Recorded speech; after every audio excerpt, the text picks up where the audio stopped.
seems like Korea can't stop dunking on America for its lack of understanding around the beauty of Stellar Blade's main character Eve, and you have multiple reports and just overall coverage of the situation from Maxim of Korea, which is dealing with a lot of the models within Korea, and they're going over all the comments they got on their video about how America just doesn't understand realistic body proportions, and how the body proportions of Eve, the main character in Stellar Blade, is actually realistic. And it is funny to see them pointing out all the comments praising them for their defense of just beautiful women. And this is an interesting situation because we see the opposite in America, where they're going over videos where Americans saying this is unrealistic, this is impossible, this is a shame upon the overall standards of beauty, showing these unrealistic things. And they go over videos where people are complaining about the beauty standards of Korea, and they're kind of laughing at this situation. It is funny to see this actually expressed, where Koreans are noticing the kind of deranged outlook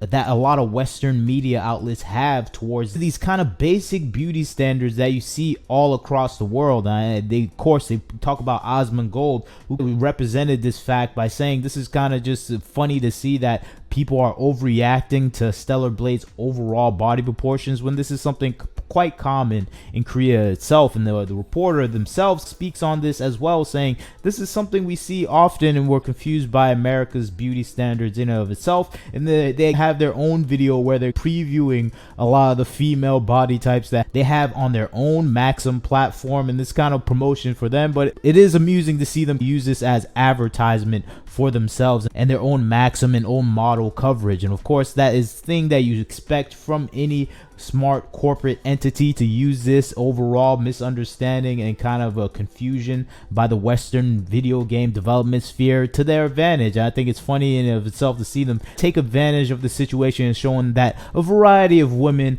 actually have this body and you don't need to be afraid of it. They're showing manga artists, restaurant owners, different women at universities that have these different body types, and it's them just showcasing the models that they have. But I think it's funny to see this kind of spread across Korea while they're reacting to the overall hatred for this character coming out into the West, at least hatred from the Western games journalists who are spewing how they dislike this overall body proportions being presented. But it's something that has been occurring quite a lot lately. I think seeing a kickback from the developer's home country is something we rarely see, because if you know what's going on with Capcom and its localization in Japan, they're afraid to go and venture towards these body proportions or anything that is against the Western standards. So that's why I say seeing this actual pushback from a country that is developing a game that is going to be released on Sony, a Japanese company that has these westernized standards that is slowly adopting, it is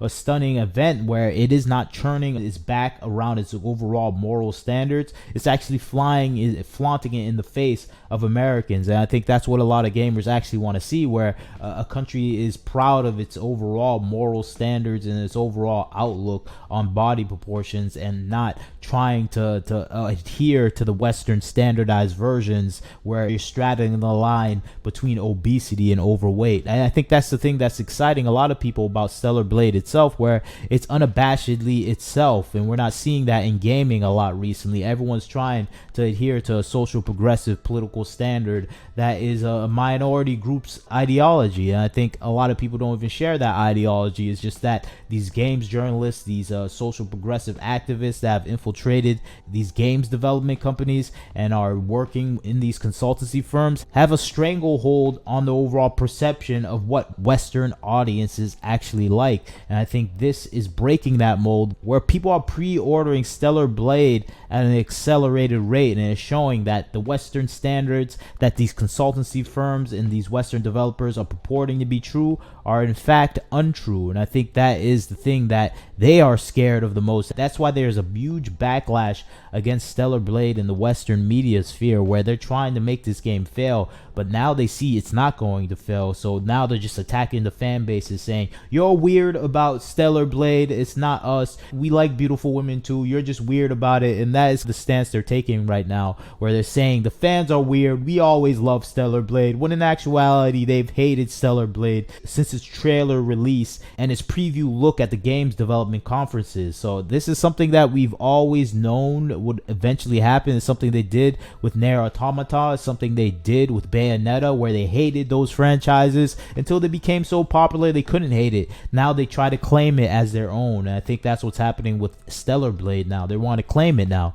and I think what they mean by wanting to claim it, they want to turn it into everything related to their ideology, whether it's gender preferences, whether it's overall diversity, whether everything else that they believe in, they want to inject it into this game now. I think that's the thing we have to be wary about when it comes to Stellar Blade. Since it's become so popular, they're going to want to control it now, and I think that is the case that we're seeing with Nier Automata, Bayonetta. We saw the release of a picture of Bayonetta's family and everyone was angry at that, so I think that is an essential thing that we're going to see that is going to be developing over time, where they're going to try to own this franchise and turn it into something similar to Star Wars Outlaw, where we have a smirking lesbian character instead of the strong female character that is attractive to the male gaze that we see in Stellar Blade currently with Eve. And I think eventually that dichotomy is what they're trying to do to every character that becomes famously popular. We see it happening with Tomb Raider and Lara Croft, the Netflix TV show, where her gender preference is going to be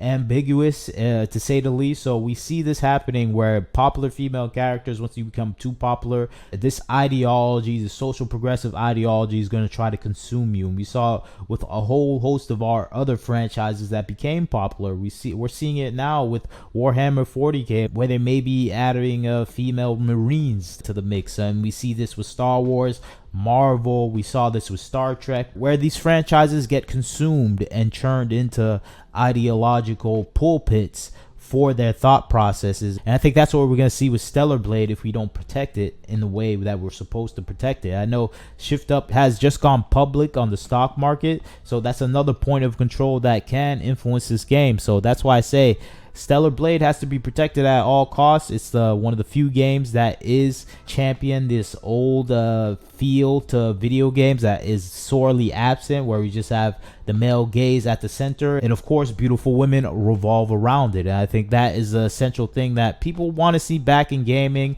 and it wasn't something we thought we would miss, but apparently we do miss it when it's not there and all we have is ugly characters like Star Wars Outlaw's main character. So it is funny to see the kind of the shifting changes that we're seeing because of Stellar Blade being out there, and it is laughable to see that even Korea knows that there's a problem with Western games development where they hate beautiful women, and they're trying to teach them, re-educate them about the beauty of women that you can find. And of course they use this as their own personal promotion, but I'm not mad at it. I don't think anyone's mad at it, and no one is really truly mad at this girl wearing a Bulls jersey. But you tell me what you think about the situation. I'd like to hear your thoughts on Korea continuing to dunk on American Western games development beauty standards. I think it's something that's well deserved. Hopefully we see more of it with more games from Korea becoming smashingly successful. But you tell me what you think about the situation.